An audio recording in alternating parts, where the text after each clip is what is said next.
All right, the news is coming in. India to have its own digital currency soon. That's a possibility because RBI's Deputy Governor has said that the time for central banks' digital currency is over. CBDCs are desirable not just for the benefits they create in payment systems, but also might be necessary to protect the general public in an environment of volatile private virtual currencies. In fact, let's try and go get through all that jargon with Hina. So explain for the layperson who doesn't understand all this, what does it mean?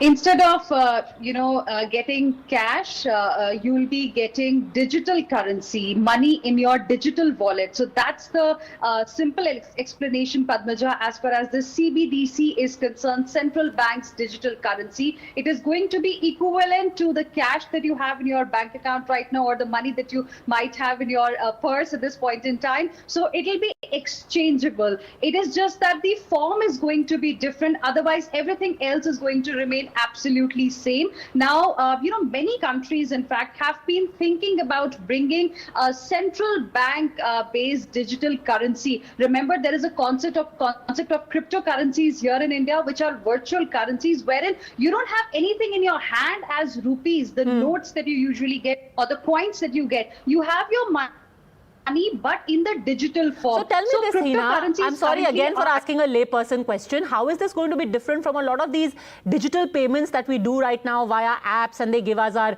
digital wallets? How is this different?